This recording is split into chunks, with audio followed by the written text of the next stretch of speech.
There is one major thing that I learned from my mom, the hand quilter, that I use every day in my long arm quilting service. Stick around and I'll tell you what that is.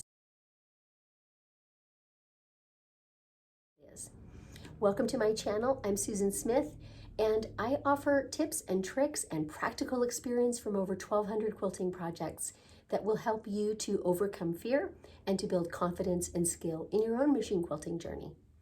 So what do I mean by I learned a major lesson from a hand quilter? Well, picture this. My mom quilted at a frame in our living room. So it was literally like the frame of a picture, but huge. And she tacked all four edges of the quilt and it was spread all together, flat and open. And that's how she began a quilt. And she would tack on first the backing layer and then lay the batting and then pin the whole quilt top to it. And the whole thing had gentle tension on it at all times when she was working on it. Now this was key because, I'm dating myself here, but this was in an era before rotary cutters and cutting mats, so we didn't have accurate 1/4 inch seam allowances. We certainly didn't have accurate trimming up of blocks or squaring up of the quilt before we began. So there were inaccuracies in the quilt top, but you know, the finished product was really beautiful. And the way my mom achieved that was by this gentle stretching.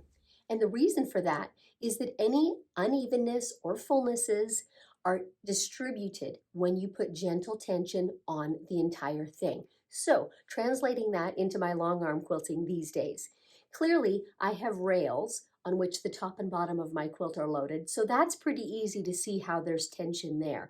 But what is also really, really key is that I put tension on the sides as well so that all four sides of my working surface have some tension on them, and that distributes any awkwardness.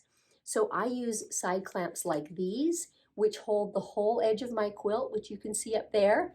Hold that whole thing out snugly. Otherwise, you might have some form of clamp and stretchy band, anything that will put some tension on the ends of the quilt. Now, I'm not talking tension so tight that you've got a drum you could beat on. I just mean gentle tension that will distribute any of that fullness.